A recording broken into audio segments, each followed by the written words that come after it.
Hi, my name is Eric, and I'm going to show you in this video how to download, install, and play GNU Backgammon. It's a free program that you can get from this website, gnubg.org.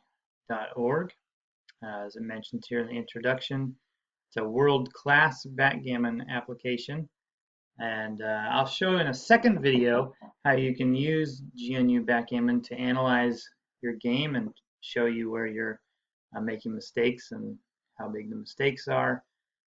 But in this first video, just want to go over how to download and install it and how to play a game against the computer.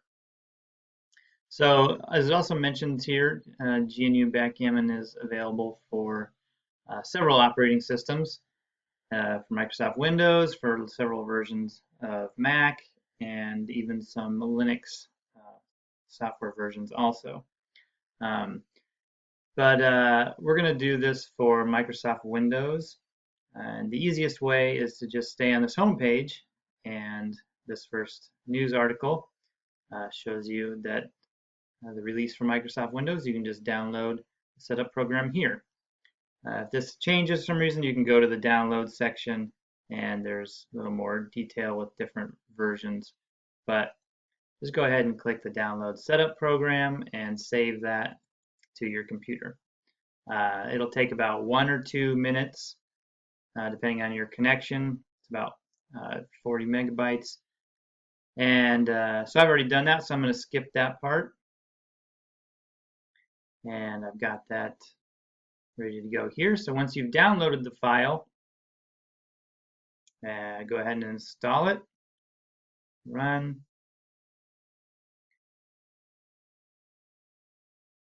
Make sure that you want to make those changes. You say yes. Now, pretty much once the setup wizard starts, you can just accept all the defaults. Start out, hit next. I accept the agreement. This next one is talking about the different kinds of CPU you might have, and probably just going to want to keep this again on the default. It's already got highlighted what's recommended for my computer, so I'm just going to click next. Ask you about the folder. I'm just using the default folder. I've already got it installed, so you won't see this. I'll ask you about, the shortcuts in the start menu. And this is the only part that you might change.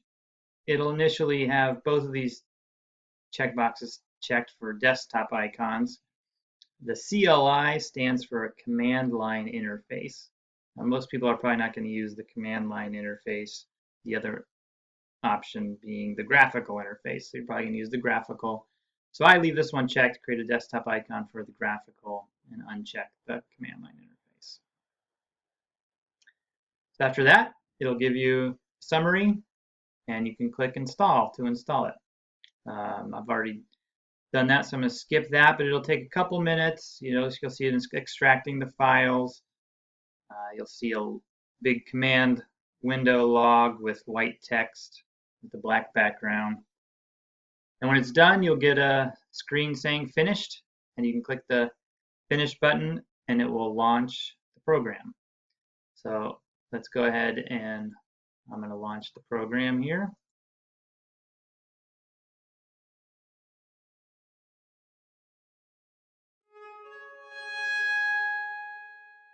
Okay, so that's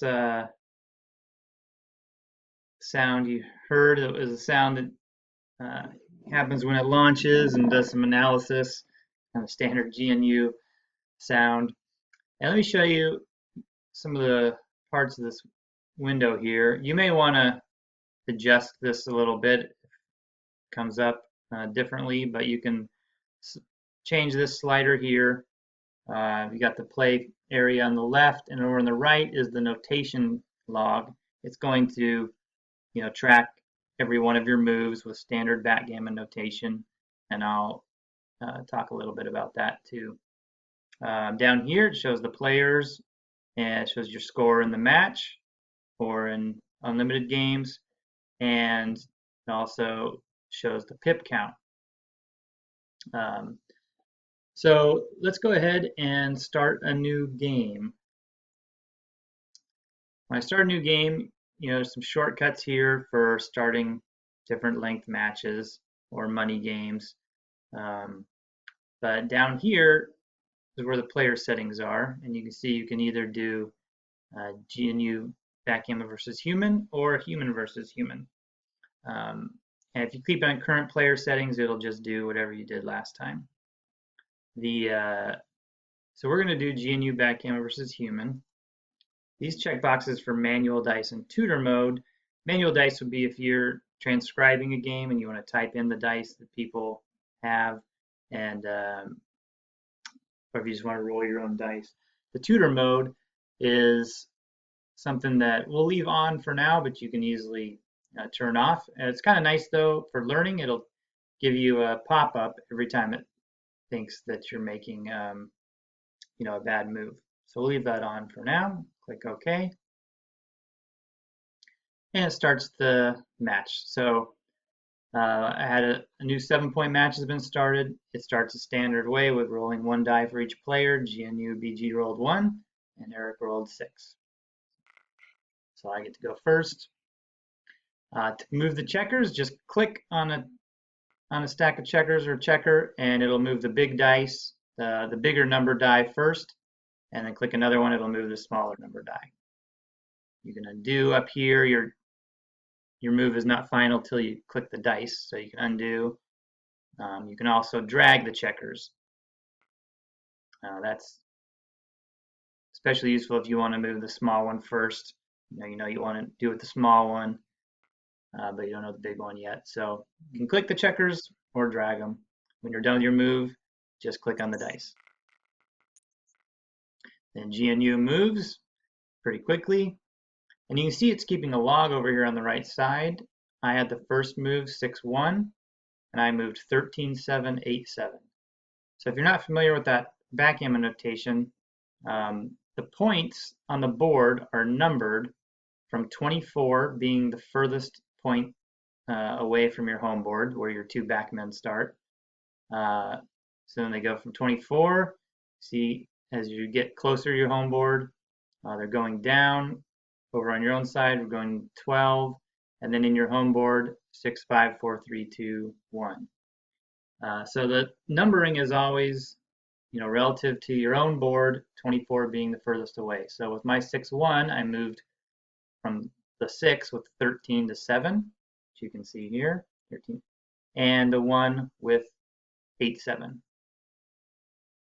Then it was GNU's turn. GNU got a 5-1 and moved 24-23 with the 1 and 13-8 with the 5. So now we're here. Click the dice to roll. Now, as I mentioned, we're in tutor mode, and tutor mode will show you whenever you make a move that it considers to be wrong. If I want to make a move that I think will be wrong, I'll move both of these checkers. Click both of them, click the dice, and we see we get a pop-up that says you may be about to make a very bad play. These are the words that GNU Backgammon uses, are like doubtful, bad, and very bad for your plays. So this is considered very bad. I can hit play anyway. I can do rethink and try something else. You're getting too many, you can just end tutor mode for now. If you want to see more detail, you can click hint. So the hint window gives you a breakdown of all of the different possible moves and different information about the value of each move. So again, I'm going to go into these kinds of numbers more in my second video, talking more about analysis. So please watch that if you're interested in that. And otherwise, hope you enjoy the video and enjoy playing with GNU Backgammon. Thanks.